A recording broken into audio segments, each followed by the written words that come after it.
around the world and across Nigeria. If you just joined us or you're still with us, this is still Enterprise Morning, reaching you from Enterprise Television. Let's get to our conversation for today. British Conservative Party leader Kemi Badenoch recently described Nigeria as a country where poverty drives questionable behaviors, sparking criticism from Nigerians Vice President Kemi. In an interview with the Free Press, Badenoch recounted negative encounters with Nigerian police, including an incident where officers allegedly stole her brother's shoe and watch. Very true. She equally attributed such behavior to the country's harsh socio-economic realities, comparing this to her experience in the UK. Badenoch praised the professionalism of British law enforcement. She recalled a 2004 burglary at her home in the UK, highlighting the police swift response and eventual apprehension of the suspect. When asked if she trusted UK police, Badenoch affirmed her trust, contrasting it with her negative experiences in Nigeria. She remarked the police in Nigeria will rob us, attributing such actions to systemic poverty and the misuse of power. However, she stressed that the UK police should not be judged by such standards. Her comments have since drawn backlash, with critics accusing her of denigrating Nigeria in public discourse. All right, so we still have in the studios Emeka Madunago. Thank you so very much. Thank you so much, Emeka. All right, let's get into this particular matter. It's been every other week we have a new twist, yes, to this, and Badenoch, wouldn't want to stop. Every other day she brings in new episodes of this particular matter.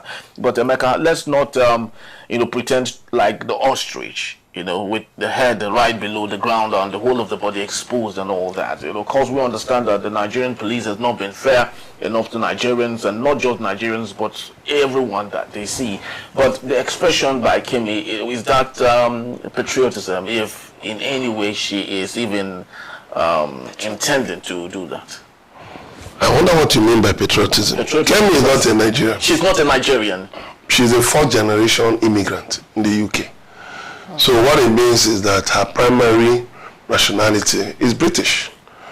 But, of course, what she is actually saying are related experiences, lived experiences, of course, about the past. And these are, like I've said in public, in public discourse, I said that, it's a wake-up call to all those, referred to sit up.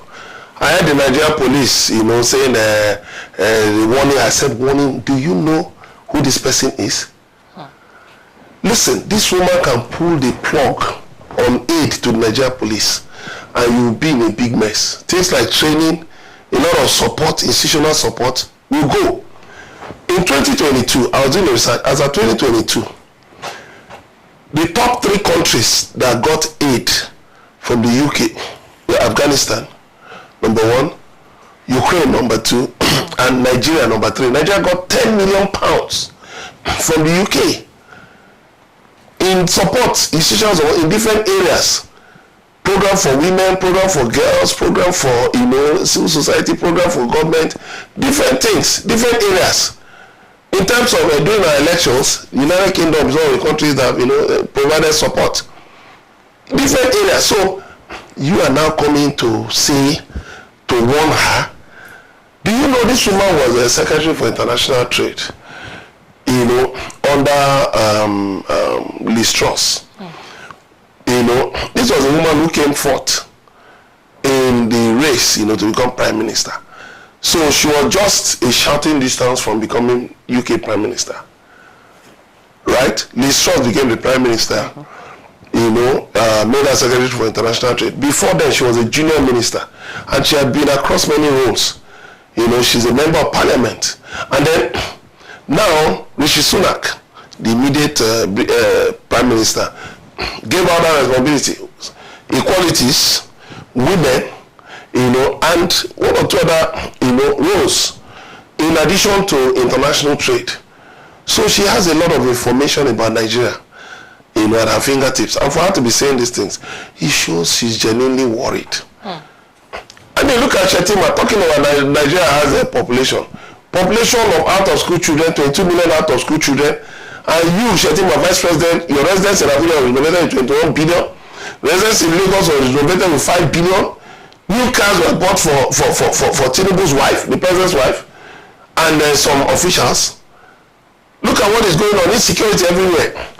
And then Shetima was saying that she's not content with the way Nigeria is, that she won't be Kemi for money. It shows his lack of understanding, his abject misunderstanding of cultural nuances, cultural symbols like names. That you see Nigerians who, give their children names from the Bible, So will you say the child should remove name from the Bible because the child no longer goes to church? You have no right to determine how a person's identity should be, how a person should identify themselves. And Kemi has said one thing. She has said it again and again that she's not interested in identity politics, whether she's black or white or whatever, that she's not interested in it. Now what she's interested in is that government must speak the truth, and she has challenged her fellow members of parliament. Tell the truth. Okay, now Emeka, talking about telling the truth, let's come back home to Nigeria. A lot of Nigerians are giving this backlash to Kemi Badenoch. Do they understand the issues? Now. What do they know? Okay, what do they know? Those who are talking are those who are saying this is many of them are just rabble-rousers who don't know anything. Okay, please continue. Now, talking about the backlash of Nigerians, at this point, if Nigerians are fighting Kemi Badenoch and saying she is denigrating Nigeria, at this point, Nigerians are asking, what is the need for them to go for the NSAS protest they went for? Because there were times they were calling for the international bodies to come intervene in the situation that was happening, especially during the NSAS protest. Now, are they doing the same thing, or are they turning around now to fight someone who is trying to help them make the voice of Nigerians heard? Look, let me tell you something. Sorry I interrupted you. Let me tell you something. There are all kinds of hirelings on social media, who are just used. They don't even understand the issues. They just go out, talk. If you sit them down, double down on the issues, they don't understand. Because you'll be surprised that people who are educated, people you hold in high esteem, when you hear them argue sometimes, there's no difference between them and the cat pusher on the street, the porter on the street. Because why? Too often, anything that involves bigotry in Nigeria gets supporters. Anything that involves tribe, ethnicity, you see supporters. Anything that involves religion, you see supporters. Some people just feel obligated to join, not because, in joining they are making any sense. But they just feel, let us join. Okay, somebody of my ethnic nationality is affected. Okay, let me join and support that person. Even that person is talking a load of rubbish. I'll tell you what, yes, NSAS took place, because people protested police brutality. And it's a fact. Yes, the international community can be expected to intervene in the internal affairs of a country. But of course, don't forget, they took note and they took certain actions. They upgraded, the security agencies, And take note that Kemi Badenoch is someone who, when the race for prime minister was on, she just needed 42 members of parliament to back her. But she had more than 42. I think she had about 57. So that was a strong vote of confidence. And let me tell you what, the leaders of the Conservative Party in the UK, they support her. They love what she's doing. Let me tell you, if you want to bring institutional change, you want to bring change to society, you must grab those spoiling the country by the balls. You have to grab them where it hurts. So that when they scream in the pain, they will understand what the ordinary people, what the average man on the street is going through. And then they will, think again about the things they do, about the way they spend public money on their personal comfort, about their policies that have thrown 80 million Nigerians into poverty. Okay, now let's look at the long-term implication when it comes to long-term political implication for Nigeria image. Now, given the growing global platforms of Nigerian-born politicians like Kemi Badenoch, how would this help Nigerians. Okay, anyway, if she becomes prime minister, the woman is not going to brook nonsense. She's actually telling you already that the conservative party, because this woman said that conservatism was in crisis. So she's trying to say that conservatives should not be like the Labour Party, pandering to sentiments, to emotions because you want to win votes.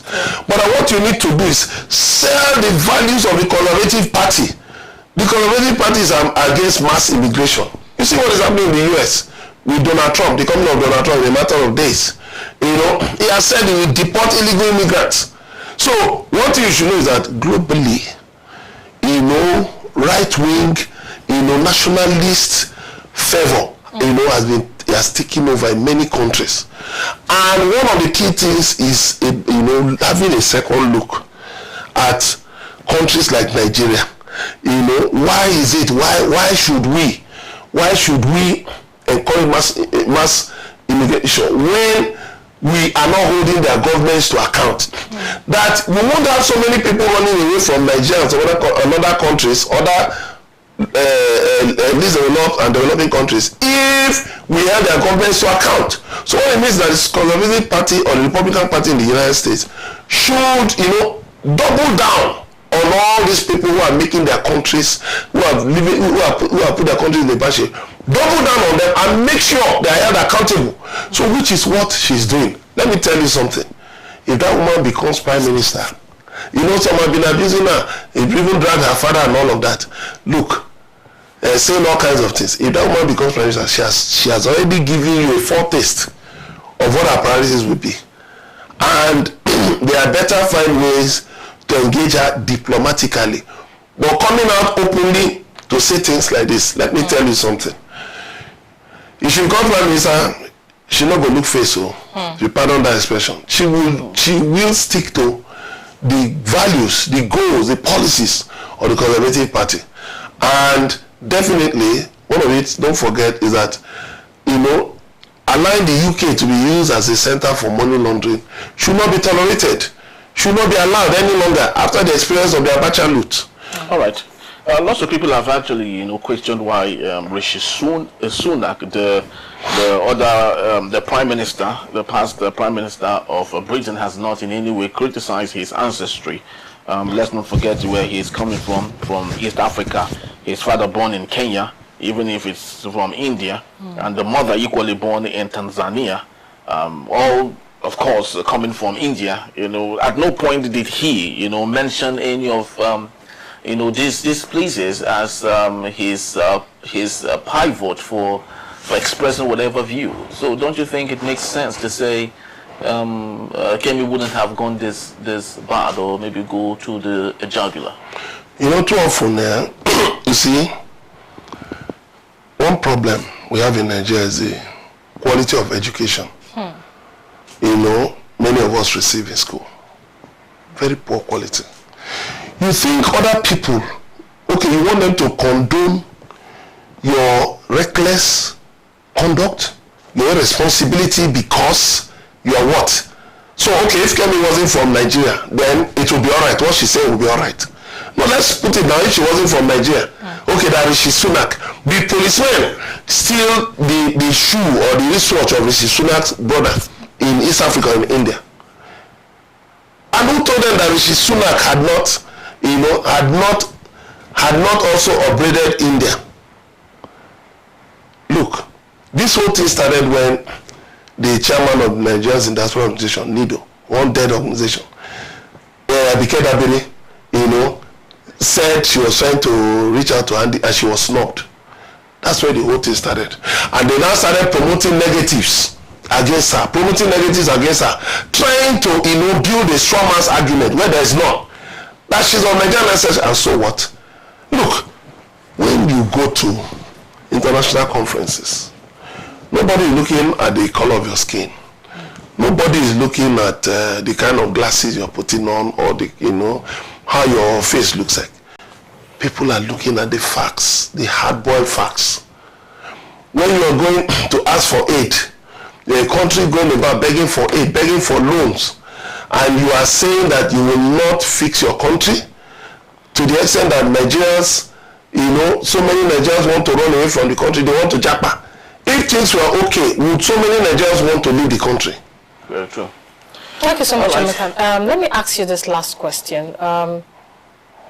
Looking at what is currently happening, what reforms or initiative could address the issue Badenoch highlighted? Because in all the comments from Nigerians, even the Nigerian police, they've not actually addressed the issue Badenoch highlighted, and particularly in the intersection of poverty and public service integrity. That's what we're talking about. Badenoch raised a matter that took place in 2004. It's not too far away, 20 years ago.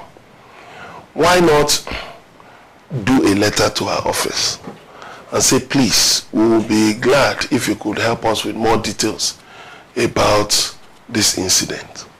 Not trying to be self-righteous, engaging in righteous indignation. It only shows that you don't even understand the issues in the first place. You just want to be part of the bandwagon of noisemakers. Then tomorrow, when those noisemakers, those rabble-rousers, when they change tune, you too, you change tune. You address the incident. She mentioned where this happened. It's in Lagos. You go there. How many police stations are there? Which particular police station? You investigate it. You ask questions. And if, that's one thing that puts us in the bad light internationally. We don't have a strong appetite for observing the rule of law. And that's the problem. We feel like, why should you complain? People are in a bad place as a result of your reckless, irresponsible policies. And you are saying, why should they complain? Why should they say there's hunger? After all, Tinubu is carrying out reforms. After all, Tinubu is trying to change the nation. So you should keep quiet. Many of those people who are pushing those are now suffering those things. They are the ones complaining that they cannot fuel their V8 engines, they cannot fuel their trucks and their SUVs. The simple point is very, very clear. Fix your country. All right.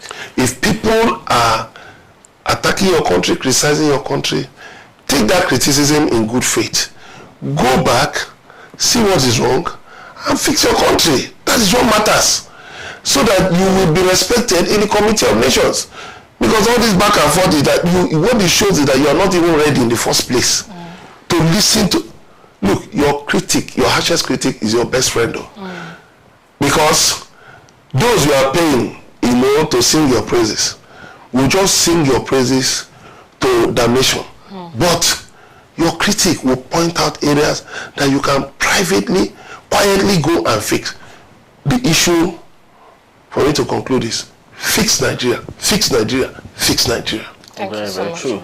At least we were told that there used to be a time when people would rather love to come back to Nigeria than staying over in the UK when things were better, when the Nigerian currency was even at par, with the UK's, and but now the opposite is the case. Just like Emeka did say, I think the biggest responsibility for us is to fix our country. When we do fix our country, people would have no reason to backlash on our country. Thank you so very much, Emeka. Thank you so much. Thank you very much. Yes. All right, people, that's just about the time we have for today. We want to say thank you to you once more for making it a date with us. But please do well to see and visit us. You can always find and reach us at enterprisetvnews.com. You may like, comment, and follow us on all our social media platforms at Enterprise TV7. I am Henry Igwebike. And I'm Choma Okoye. Thank you. And on behalf of the Enterprise crew, we'll see you tomorrow. Yeah, bye-bye.